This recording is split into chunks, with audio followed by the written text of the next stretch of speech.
y'all. It's your favorites back on Gentleman Style Podcast Show. It's Marcus and Karmea. the unorthodox Southern Belle, and we are here today. We are bringing in this incredible woman. She is changing the absolute game, and she's doing incredible work in the world. I want to say United States, but she is going. I foresee it, Karmea. She's going global. She's going big time because what she's doing is changing the world and helping us bridge the gap between domestic violence and people experience domestic violence, women experience domestic violence, and our pets, our furry friends, our furry canine companions. And we want to shed some light, and she is shedding some light here on Gentleman Style Podcast stage today to give us the 411 and give us a scoop on what we should be focusing on. So you won't want to miss 1 second of what this incredible lady has to share. You excited, Karmea? Yes, I sure am. You know how I feel about DV women, especially when they're going through and they have their fur babies. As I love my animals. Absolutely. I don't have any, but I love them so much. And can't choose just one. And maybe after this show, we'll pick up some. Stay tuned. Here we go.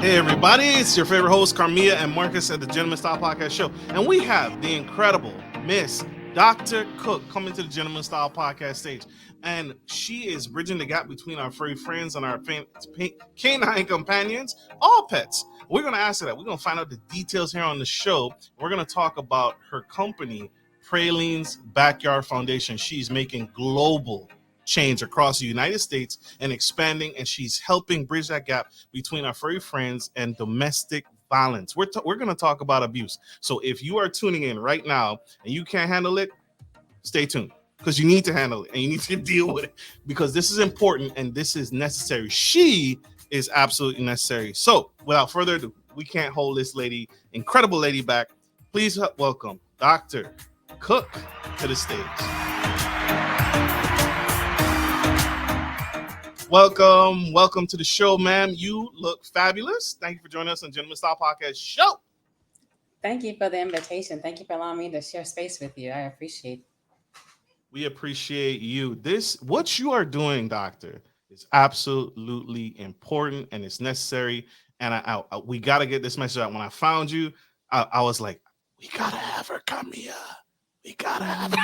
Hopefully she said yes, and she said yes, and she's here blessing us with her foundation, Prine's Backyard Foundation.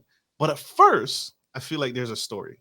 What kicked this off? Because you are bridging, and I mentioned it, you're bridging the gap between domestic violence and our pets, which is an unusual twist. So can you tell us what was the story behind this and inspired you?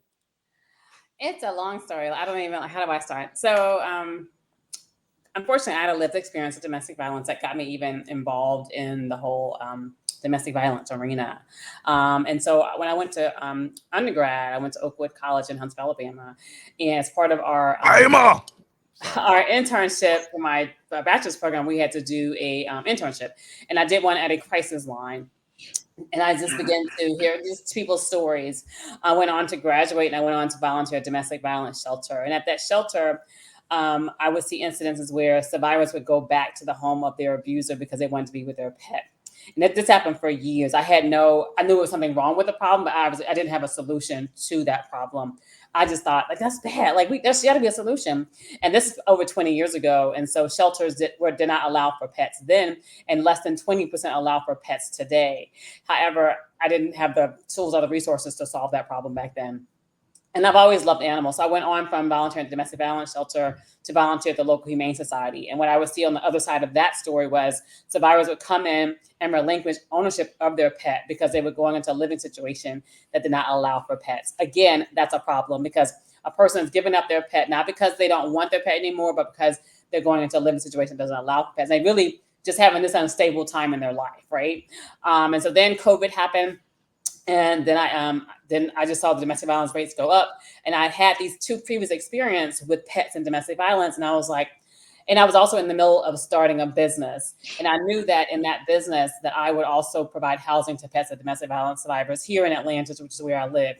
And so then that business was going to be, is a dog care business. And it was going to be an on-site doggy daycare and boarding facility.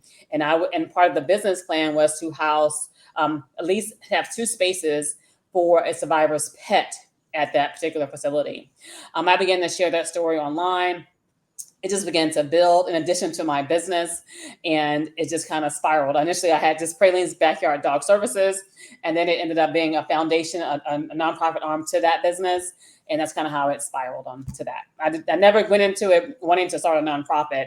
It was always like a side thing of my business where I was going to always give back to helping pets of domestic violence survivors. My mom instilled within us in a very young age to always give back to the community, and that was my way of giving back. How long have you been in business? How long have you been in operation? 3 years. 3 years with an official nonprofit. I was doing it before, but yes. That's major. That's huge.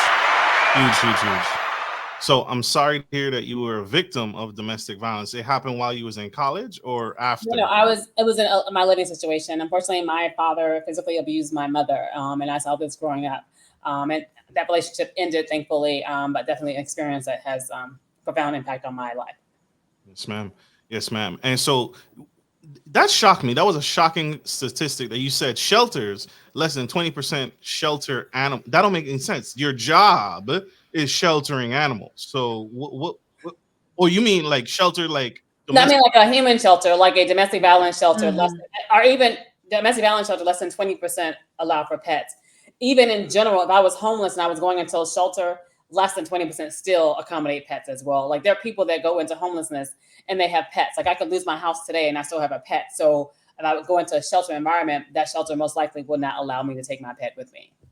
So what does the shelter give you? Options, resources, nothing? It's either you take your dog to a rescue group, they can rehome the pet, and there's some places where they provide fostering, but the resources are very slim. Like even though we particularly focus on domestic violence survivors, I get calls all the time. Like people could be going into rehab, they maybe their house burned down and they're trying to get into like some kind of housing with a family member or a friend, and they have no accommodation for their pet. We're really strict on the fact that we only help survivors' pets, but there are a number of different situations where people have unstable housing and they need housing for their pet. Otherwise, you hear cases of people living in their cars with their pets because they're determined to stay with their pets. That's huge. That is huge. That's important, right? And I just think about pet ownership, right? All the hassles of owning a pet. And domestic violence is a serious, because that's like less than 24 hours. They need a response, right? They need to get out of their situation. And so you experienced it where they were going back home to the abuser to get the pet and not being able to leave. Back in the situation with their pet. They couldn't bring their pet back to the shelter. So they would just go back to live with their abuser for the purpose of ensuring the safety of their pet. Because what we recognize as well with a person who abuses a human being, they are also more likely to abuse an animal as well. And we also know that within animal cruelty, people that abuse people, they don't start off hitting people or abusing people. They start off abusing animals. It could be the squirrel in your neighborhood, the cat. It could be all manner of animal cruelty happens. People don't necessarily start off with a human being. And so we really want to just take away that abuser's ability to hurt anybody, any animal, any living thing. So that's what we want to do. That's major. Dr. Cook, y'all, give it up for her. Huge. So you have grown. You started your business. You've grown and expanded. What are some obstacles that you face in your business when sheltering pets? Because what you're probably facing in your company is probably across the board, right? So what are some obstacles that you face when sheltering pets? How long can you shelter them? Okay. Good question. So when I first started, I mentioned how I initially I was planning on having a physical building, right? And I was only assisting survivors here in Atlanta. And I only started assisting survivors here in Atlanta. I would just pay their bill, pay their boarding bill or something like that. Or just provide a foster, just like essentially a side hustle, like a side business type of thing I was trying to help out. When I established the foundation, made it an official nonprofit, what I realized and what I really benefited from was being national, because I can call any pet boarding facility in this country and say, hi, my name is Orazie. I'm with Prines Backyard Foundation. We provide housing for pets of domestic violence survivors anywhere in the U.S. Are you willing to be in partnership with me by providing a boarding stay for a survivor's pet at a reduced rate, at no rate at all, or I'll just pay the bill? But know that we'll pay for it for 7 days for the survivor. Within that 7 days, we are looking for a long-term foster that we can support to house that pet for up to 6 months to support that survivor until they find stable and safe housing. So unintentionally, it became a national nonprofit because with me not having a physical building, it allowed the foundation to be much bigger than I ever thought it would be. So I can help anybody, because we know pet boarding is a major and a booming business here in the United States. So there's no lack of space at a pet boarding facility to house a survivor's pet. What there is a lack of is being able to make people understand that when a survivor leaves an abuser, they sometimes have a pet. And we want to make sure that when they leave, that they bring that pet with them and don't leave them behind with that abuser. Absolutely. And with Go the ahead. type of, I'm sorry, with the type of species, do you guys just stop at dogs, or are there other pets that you take in you assist with as well for owners? We take in any pet. The biggest pet I've had is a horse, but we'll take in cats, dogs, reptiles.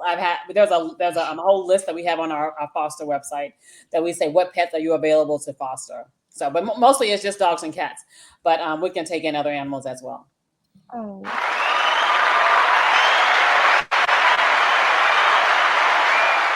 I need some tea. I need some tea for the audience, right? And Okay. so the audience that what can you name? Like, so you partner with hotels, you partner with domestic violence boarding facilities, the boarding facilities in general, and you partner with dog. I don't want to say dog parks, but like dog facilities that house pets as well. So pet boarding facilities. Most pet boarding facilities, they'll automatically house dogs and cats, right? And there's some specially boarding as well. But those are the main people we house. We support. We also work in conjunction with domestic violence shelters in the person's area as well, just to find resources to support that survivor. Because when providing housing for their pet, that survivor needs other options for services as well. It could be finding a safe place to stay. It could be a sheltering environment. It could be a reduced cost living situation. There are a number of resources a survivor needs when they're leaving an abuser. Absolutely. So can you share a hotel chain so we could give them some cred? I don't know if you can. I don't know if legally, but if you could share like a hotel, a big hotel. Is it Best Western? Is it Holiday Inn? No, can't share. Well, and the reason we have paid for hotel stays for a survivor and their pet. We have. However, I would not give any company promotion unless they have paid for it themselves. Like if they have paid for the hotel stay, I would definitely tell them that. If they even discounted it, I would tell them that. But because I just paid for it and I just found the cheapest rate on Orbit or something like that, no. So so that's why I wouldn't. But I would love to. If you are a hotel manager, owner anywhere in this country, and you want to partner with Praline's Backyard, and you are pet friendly, and you want to partner with Praline's Backyard Foundation to house a survivor and their pet in the interim while we find that survivor safe and that pet a long-term foster, definitely reach out to us. I would love to partner with any hotel chain or any pet boarding facility that want to partner with us as well. Huge. You see what I was doing there? I was reaching too. I was about to cut off my whole Best Western account. I was about to shut it down. No, but I would love like Hilton Trust. I have been reaching out. I would love Hilton. I would love a Pet Paradise. I would love a number of different organizations and companies to partner with us, because it costs on average $60 a night to house a survivor's pet. $60 times 7 nights. Yeah. That's for one survivor. That adds up every month. We house on average about 30 to 50 pets a month at a pet boarding facility. That money adds up. So I'm always looking to partnership to decrease the amount of money we're spending and to help more survivors. So I can only do that through partnerships. Yes, ma'am. Yes. Do you have any what's the word I was thinking of? Like, so first off, shame on all of y'all. Right? Shame on all you hotels that have not picked up, because she's global. She's everywhere, 50 plus thousand followers. That's huge. That's a shame on any hotel chain that have not supported or comped that whole bill. So you're housing there. You're looking for housing the pet and the owner, right? Together. That's what you need. In the month of, I think May I did it. In the month of May, I partnered with Maddie's Fund. Maddie's Fund is an organization that does animal welfare. They support nonprofit organizations dealing with animal welfare. In the month of April, they challenged all of us to step it up a notch in terms of improving how we supported animals in animal welfare space. And as Praline's Backyard Foundation, as part of that challenge, we decided to support survivors and their pets by paying for the hotel stay for a survivor and their pet for 7 days. What we had done previous to that was just pay for the boarding of a survivor's pet at a pet boarding facility. And oftentimes we recognize that when a survivor leaves their abuser, the survivor goes to the shelter, the pet goes to the pet boarding facility. That's an immediate separation for that survivor and that pet. And what we find value in the fact that if that survivor and that pet can go into a pet-friendly hotel for 7 days, instead of being immediately separated, it helps with that separation because they're away from their abuser. They're in a safe space, even though it's temporary, together at a hotel. It allows for that transition when they separate to be much better for that survivor. Mm-hmm. So we'll provide that as an alternate to just being separated, and they go to their separate housing locations for a time. So that's how we started doing that. I'm in support of Maddie's Fund. Maddie's Fund has given us continued funding for that project, and we're so thankful for that. But we would love to have more partners to support us to be able to do that as well. Absolutely. Absolutely. Go ahead. No, go ahead, Marcus. I'm sorry. Nope. No, I was just saying, I think that's a wonderful way to transition, especially if there's a lot of people like myself who I don't have a personal animal. The reason why I don't, because I don't know which one to choose. I'd rather just go ahead and love the ones that are here and give them back to the owners. But because I don't know which one. You can be a foster at Praline's Backyard Foundation because we return the pets to the survivor. Well, I might think about doing that. But for the moment, I just love, just dealing with different animals. I love the dogs, the horses, the snakes. I'm a different type of person. Yes, snakes. I think that's a wonderful way to transition because there's a lot of people who love their animals so much. It's like their emotional support while they're going through situations like this. So I can definitely understand them going back to their abuser just to be with their animal because they would need that animal, not just because they love them, because that's their support. Because of course, the abuser is not their support. So they're using that to kind of like comfort them. So I think this is a wonderful, wonderful way to transition. My first time hearing about something like this, to be honest. I think she's the only one, like the only one literally bridging the gap between the two, which you think that number is stifling, 20%. Yeah. And I'm not the only one. I have to give credit to a number of other organizations as well. Red Rover is an amazing organization. They have a campaign to do 25% by 2025, 25% of shelters to be pet friendly. And as we recognize, 25% is not a lot. However, that is their goal. And that just tells you how far we have to go to really support survivors and their pets. And the half of Praline's Backyard Foundation's, our goal is to educate 10 million people. And I measure that by the number of followers and likes and shares we have on our social media accounts. Because if 10 million people know about the barriers survivors with pets experience, they're going to tell one person, right? So that means they'll automatically tell 20 million, right? And I always say 1% will make a donation. If that 1% gave and they found value in housing a survivor's pet, this problem would not be as big as this today. That's huge. Is there a criteria? Do you have a criteria when you have someone that's experiencing domestic violence and then placing them? I know time is of the essence and urgency is super important, but do you have a criteria? So all the hotels, all the pet-friendly providers and individuals, do you have a criteria that they need to have? Do they need to have a dog park? Do they need to have, a water bowl for, like, what do they need to have in order to partner with you?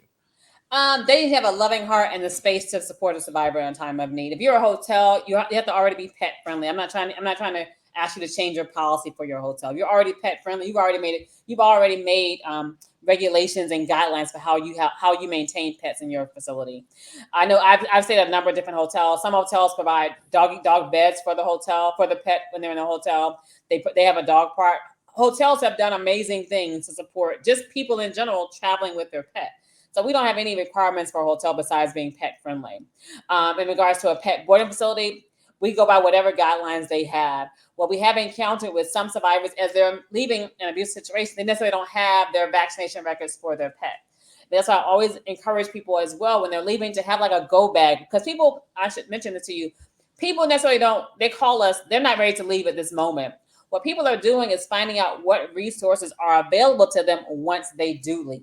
And then once they do leave, we're going to say, okay, we're ready for you because you've talked to us. I've talked to survivors like for months. My longest survivor I've talked to probably is like 4 months before they actually got ready to leave, because it takes a lot. When you're making a decision to change your life, you have kids and children, you're thinking like, how can I maneuver this situation to be less as minimally impactful on my kids and my dog or my cat as possible.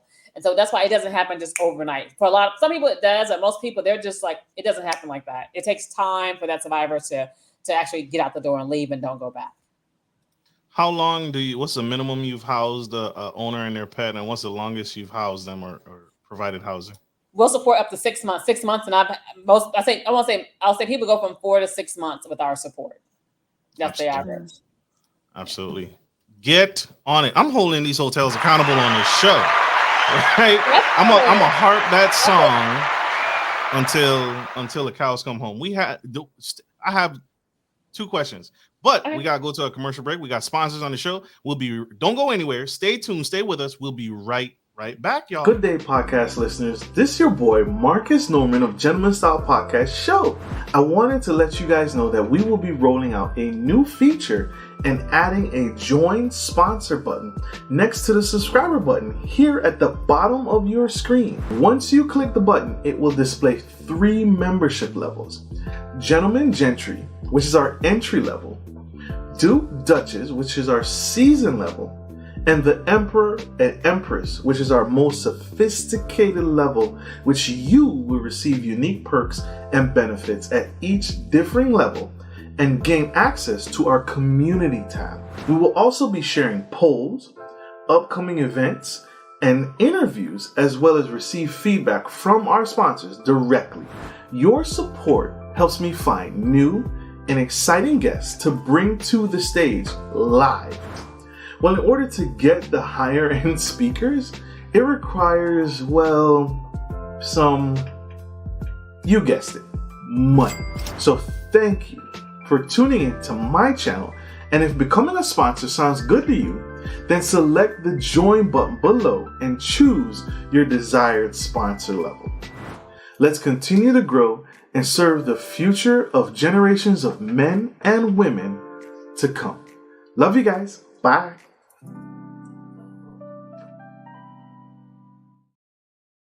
We are back to the Gentleman Style Podcast Show, and we are killing the game right now. You can find us on iHeartRadio, Apple iTunes, Spotify, LinkedIn, Facebook, YouTube, Facebook business page, iHeartRadio, Apple Podcasts, and even Audible, anywhere you get your podcasts. And today we have Dr. Cook spilling the tea on a huge necessity that we need in our community. She is changing the world, but she can't do it by herself. She needs 10 million people to get on board with this train, right? And if you missed any of that, you need to go back, scroll back, and check her out because she's absolutely phenomenal. And this is important.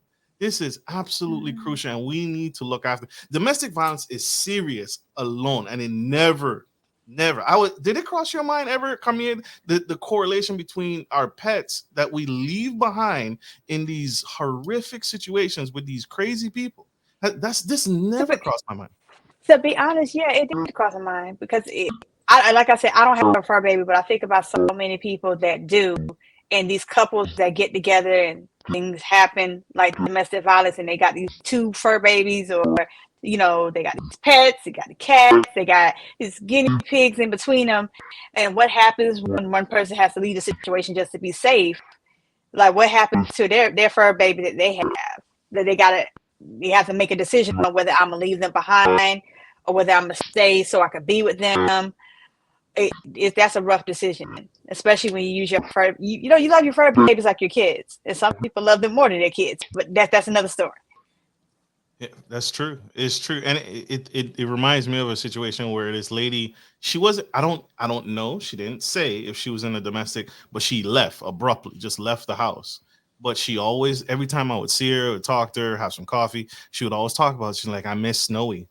I miss Snowy. I wonder how he's doing. And she would call, and she's calling her abuser even. And if she could just get him or her, I think it was Maybe she was a female. But if she could get her, it would minimize the communication between her and her abuser, right? Because she doesn't need to continue to talk just to check up on the dog. You see what I'm saying? Like, it's not like your kids, you could give your dog a cell phone and say, hey, call me if anything happens, right? Your pet is just stranded with whoever. And so this is huge, Dr. Cook, what you're doing. One more round of applause for Dr. Cook and the huge heart. Because this takes heart. This takes heart. Her foundation is doing this out of huge necessity, huge need. I feel like we've been talking about the grim and the bad and the not so good. Can you tell us about a specific success story where your foundation made a significant impact on a survivor and their pet doctor? Well, that happens honestly every month as we reunite survivors with their pets. I just recently, this past weekend, I had a situation. I returned 2 cats to a survivor that a foster had probably for about 4.5 months. So that was a success story, like, because this survivor got to the point they had 4 months to find. They went through a shelter process. They found stable long-term housing that was safe, and they also had a job so they can care for the cats. So it's good to see that they go through this, and then it takes years of healing and months, much longer than the 6 months we were able to support them for their healing, but at least enough for them to get their pets returned back to her. So she got her 2 cats returned back to her. And that was a benefit for the survivor and the foster. The foster was thankful to be able to be a part of this survivor's story. They have never met each other. They will never meet each other. However, the foster was able to support the survivor during the most crucial time of the survivor's life. And she'll never forget she'll never forget the foundation or this foster who volunteered their home and their space to care for cats that they weren't going to keep. They weren't keeping these cats. It's kind of like, and it was emotional for that foster to give those cats back because they had been with the foster for 4 months. So definitely, it was a lot on everybody's part. My motto is, many hands make light work. Praline's Backyard Foundation exists because of individuals like everyone here listening on your podcast, the 2 of you. It's just many hands make light work. I could not do this work alone. Everyone that follows, likes, and shares our content, they are a part of the story. Everyone that donates, everyone that buys a t-shirt or buys merch, they are a part of the story that makes Praline's Backyard Foundation work and allows us to support survivors across this country, as our goal is to educate 10 million people and to house survivors' pets with the help of individuals like each of you.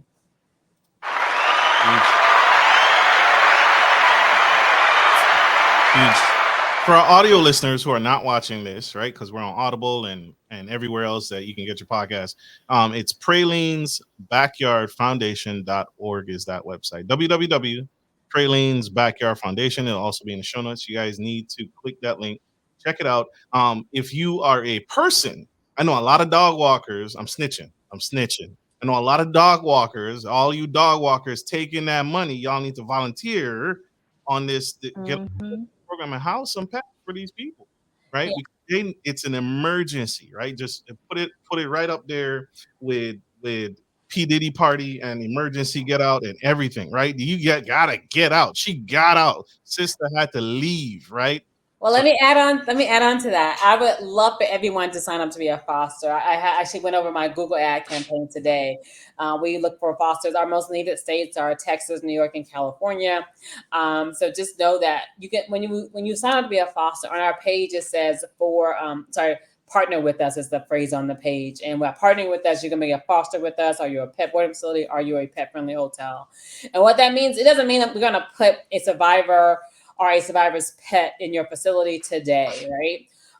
What it does mean is that we're able to say that we have coverage in California. We have like this many fosters in the state that be able to support you in housing your pet. So it kind of gives the survivor like, oh, okay, when I'm ready, there's somebody to support me when I do get ready to leave. So definitely know if you become a foster, it's not an immediate you're becoming a foster tomorrow or today. It's just like you're getting on a list. And when it comes up in your area, like if you live in Kalamazoo, Michigan, and you want to be a foster, definitely sign up, because we recognize that one day, either today or 6 months from now, a survivor may come up from Kalamazoo that needs a fostering. And because you signed up 6 months ago, we can call you and say, hi, Katie, we have a situation where we need fostering of a survivor's cat in Kalamazoo. Can you help us?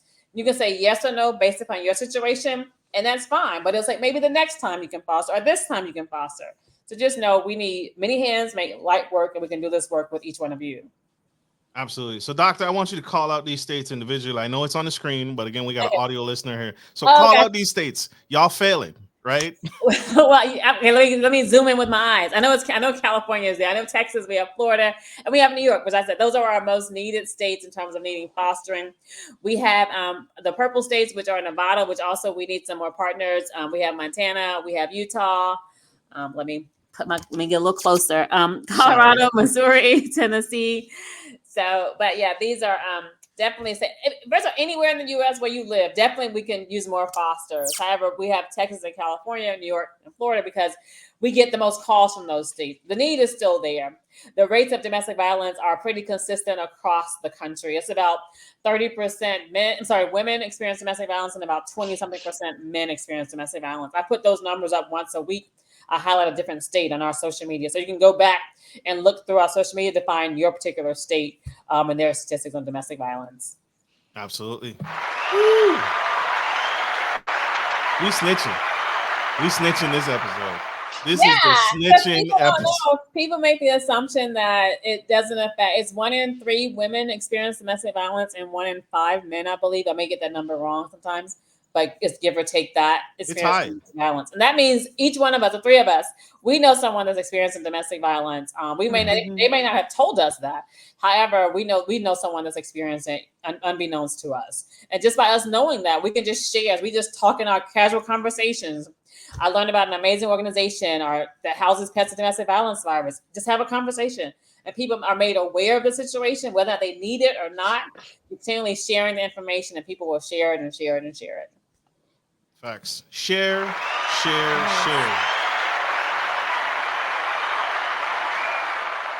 And I'm gonna do this one more time for you guys that are not supporting. You guys are failing, right? You hotels, you guys suck. You guys are failing. So, Gentlemen Style Podcast mascot disagrees with all y'all. Shame on y'all. We're calling y'all out.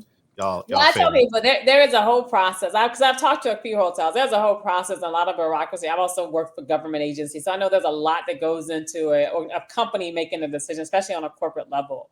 But when I tell people individually, each of us can do something. It costs us absolutely nothing to follow, like, and share. You could do like 2 seconds while you're like sitting at the table getting bored with dinner already, right? Just to follow, like, and share with someone else, because that raises awareness and it puts our information in front of somebody who can donate or they might be a hotel. You may not own a hotel, but you may know someone that owns a hotel. You just share it over there or follow it over there. So just definitely know that. I just really believe in education, because education can change the trajectory for survivors and their pets. You know something I found out about the Ritz-Carlton? The Ritz-Carlton, they don't spend hardly any money on advertising. And I did some research, and one of the reasons why they don't have to spend any money on advertising is because, 1, it's the Ritz-Carlton and people know their name. But 2, they empower their staff.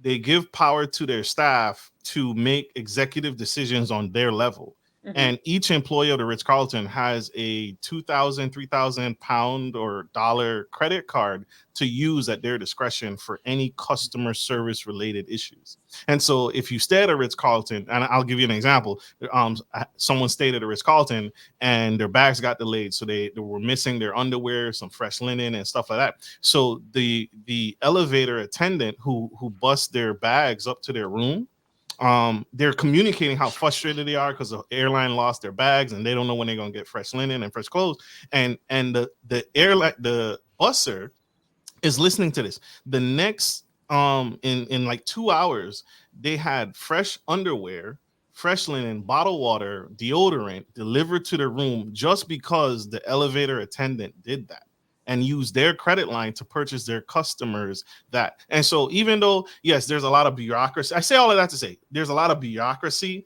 and has to change the hotel policy, but individuals can make a decision, right? Yeah, if hotels would say, listen, because what's it going to do? What harm is it going to cause? It's nothing but good publicity. You house someone in domestic violence situation. Make the decision. I would make that decision. If I'm the manager, I'm the front desk or whatever. Yes, please house that young lady. We'll comp the bill, whatever. Mm-hmm. And if I get fired, guess what? I'm going to the news and I'm snitching on Best Western. Then they fired me because I wanted to house this woman who's in domestic violence abuse, and she had a black eye and blue lips, and the dog was sitting there looking like crazy. So guess what? It can only it's one or the other. Make a decision. People can make decisions every day. We do it every day. Yeah, we do. We definitely do. We definitely do. So that's really, and that speaks to a company culture that the Ritz-Carlton has. And I'll say Disney has a similar culture. But yeah, it really does. You have to create that atmosphere within your company. So definitely, I agree with you on that. Yes. Big facts. Big facts. Huge. I love this. I love this. Can you tell? I love this. Dr. Cook, thank you. Thank you for the opportunity. Thank you for sharing space with me. Thank you for being a part of our journey, because the reason why I ever agreed to be on podcast is for the goal of educating more people about this barrier, because it's unknown. I feel like more people knew, more people would help, and more people would support foundations like Pralines Backyard Foundation, our Red Rover, our other companies or locals. There's some humane societies that they will shelter survivors' pets as well. So definitely know that there are different community groups across the country doing their part in whatever way and space they have to do it. But know that we all can do more if we all know more. Facts. Mic drop. Don't drop the mic. We need you to talk. But Doctor, you've shared so many nuggets this episode. What would you say to that young girl, that young boy who's in a domestic violence relationship right now, and their back is against the wall and they don't know whether they need to get out, get in, or just jump or make a move? What would you say to that young girl, that young boy in the audience right now if watching this? If you think you need to leave, you need to leave. So know that. Just be affirmed in your decision and your own knowledge. Know that if you think that in your mind, know that you need to leave. And so what now you need to decide that you need to leave. Now you need to decide to leave, and then make action on that action. And if you need some support, tell someone that you love and that love and that loves you. Tell them what you're going through. Tell them that you're struggling with leaving this relationship, and they will help you. Get a support system around you, whatever that looks like. And know that your pets, love you. Know that people that love you, they want to support you. Don't care what anyone else thinks. Don't care what this abuser is going to say against you. You know the story for yourself. So just believe in yourself. Believe that you are smart. You are smart. You're intelligent. You have done hard things. This is going to be hard, but you can do this. And know there's a community around you that want to support you in doing that.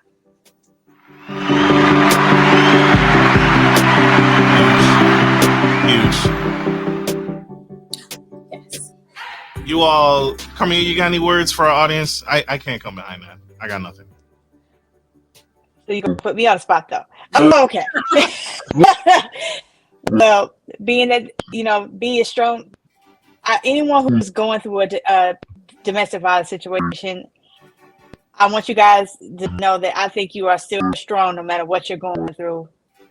It's just work your way through it. And like Dr. Cook said, find somebody who loves you and that's for you, and make sure that they want your safety as well, to talk to you, and they may be able to assist you while you're going through that process, because you're not in it alone, even though it may feel like it. Doctor, how can we connect with you? How can our audience find you? How can we support and donate? Definitely. As you mentioned, it's Pralines Backyard Foundation.org. That's our website.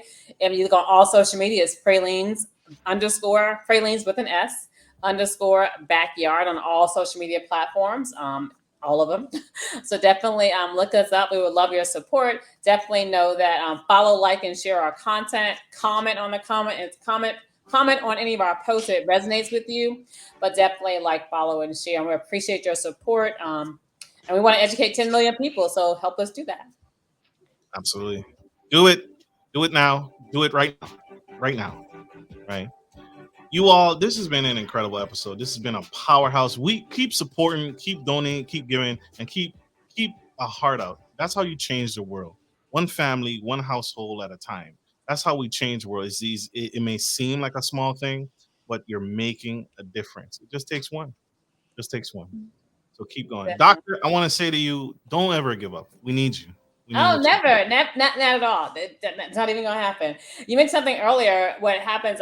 People, I get stories all the time from individuals, and they continue to give me strength or to continue to encourage me in this work.